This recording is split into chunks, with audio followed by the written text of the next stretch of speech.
Olá pessoal, eu vou então fazer aqui o resumo da nossa live, que será realizada logo mais às 19 horas, hoje dia 18 de abril de 2022, é uma live continuando o nosso projeto SEDE, e hoje o tema é cérebro bom só com intestino bom.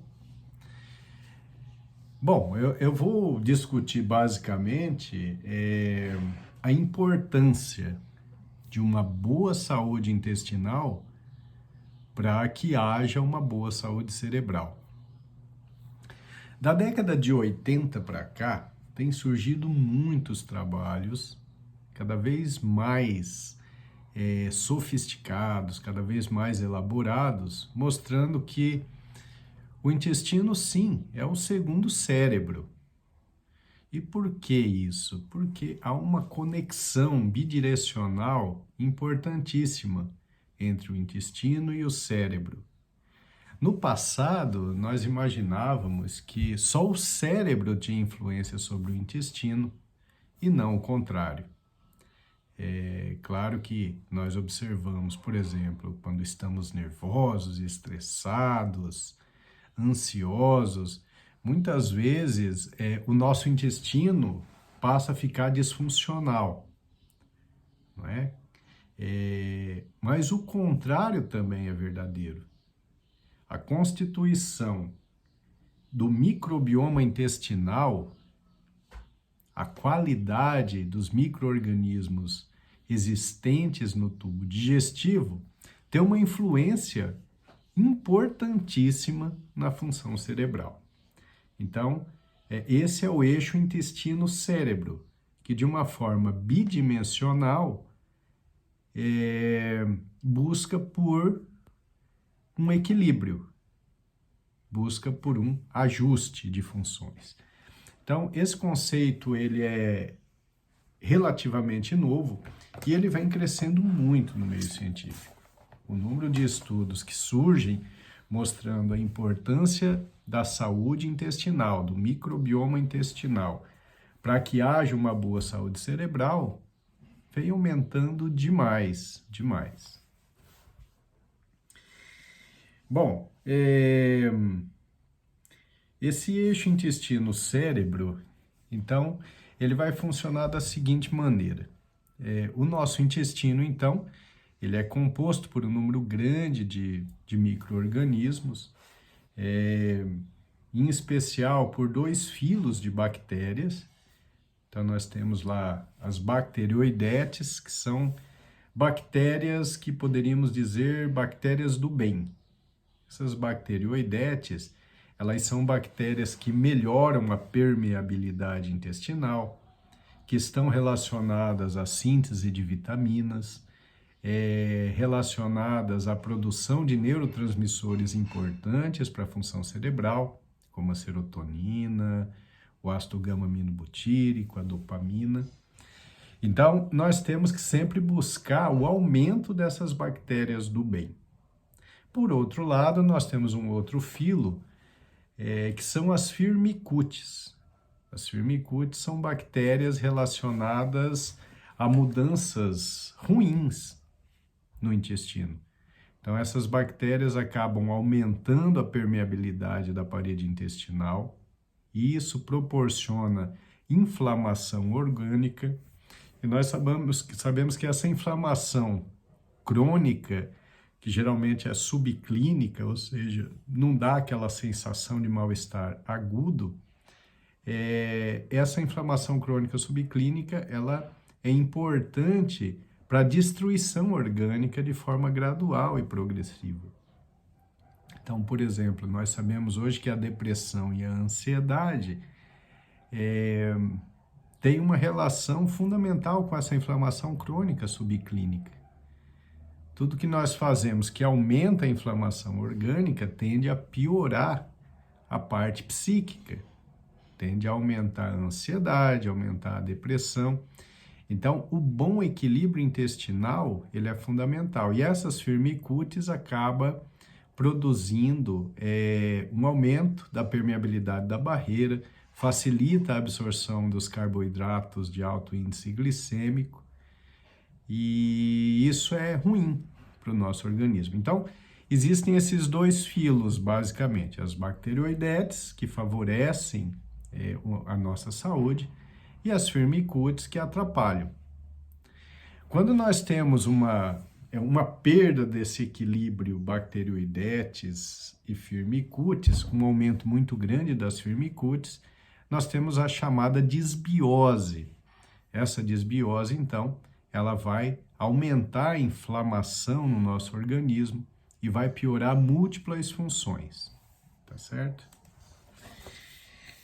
Bem, existem algumas situações que pioram esse equilíbrio das bactérias intestinais e vai levar à chamada disbiose. Então, quais são essas situações? Algumas causas de disbiose. O açúcar, carboidrato de absorção rápida, de alto índice glicêmico, produz a disbiose. Facilita o surgimento ou a proliferação das firmicutes, que são as bactérias que pioram o nosso organismo. A farinha branca, de maneira geral,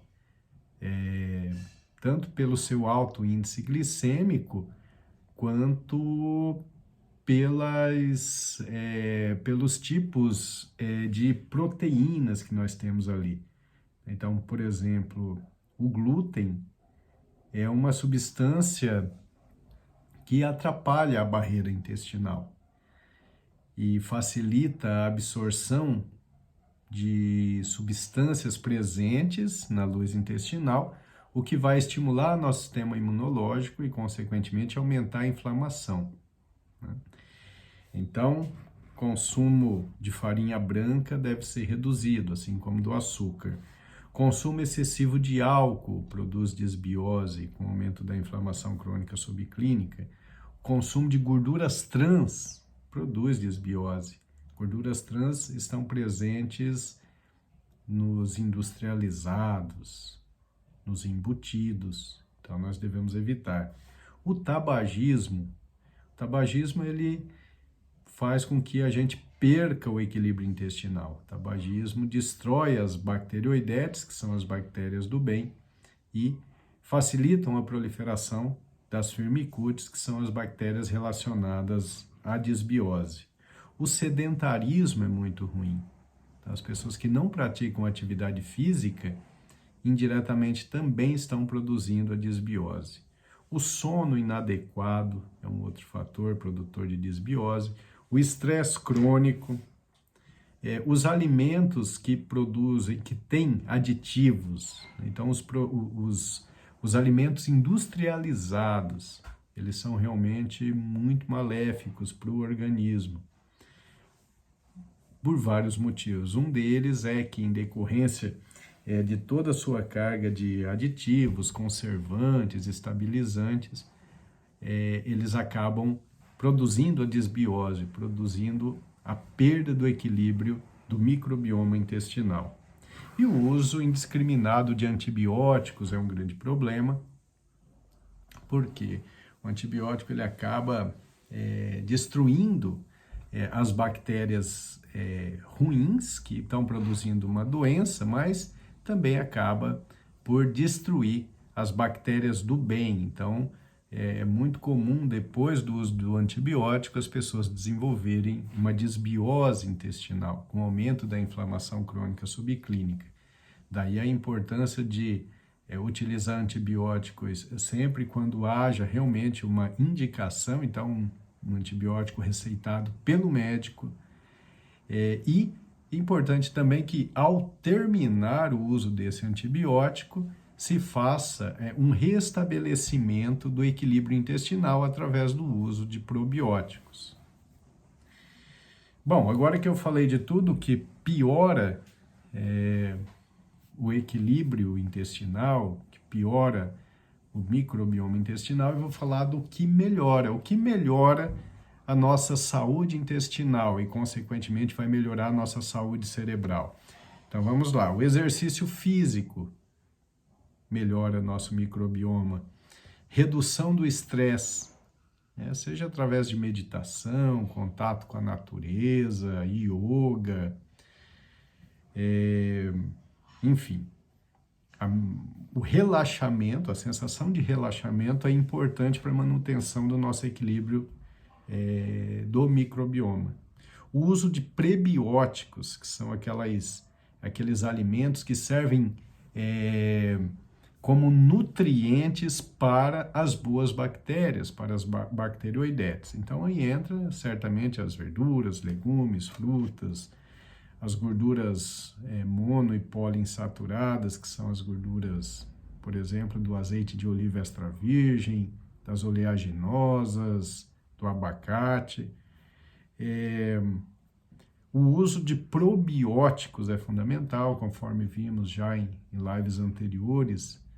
Tanto o kefir quanto a kombucha são excelentes, né? São alimentos ricos em bactérias do bem e que melhoram a situação do nosso microbioma. Cogumelos. Tem o Dr. Dale Bredesen, ele cita que, por exemplo, o uso do shiitake, do cantarelo, do shimeji preto, o uso desses cogumelos, que na verdade são probióticos, eles são ótimos para a saúde cerebral.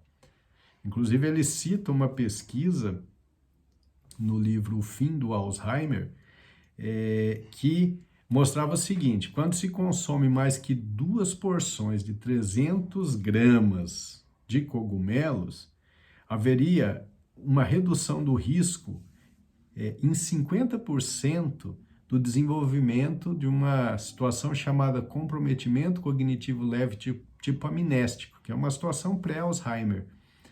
Então, olha o poder que tem esse prebiótico que que são os cogumelos, né? Como o shiitake, por exemplo. Existem outros bons alimentos para o nosso microbioma, para as nossas bacteroidetes, como os amidos resistentes, né? Que são aqueles que resistem mais à digestão, suportam mais, e eles chegam no intestino grosso e acabam servindo de alimento para as bactérias do bem. Entra a batata doce, que é excelente, o inhame, o feijão, as castanhas, mandioca, caju. Tem aqueles prebióticos que têm ação antioxidante que nós temos que abusar, como cebola, alho poró, cebolinha. Na verdade, as especiarias são muito interessantes para um bom equilíbrio do microbioma intestinal. A gente pode falar aí também do coentro, do açafrão, que é um alimento maravilhoso. As leguminosas são excelentes também para o nosso microbioma, como o feijão, lentilha, grão de bico.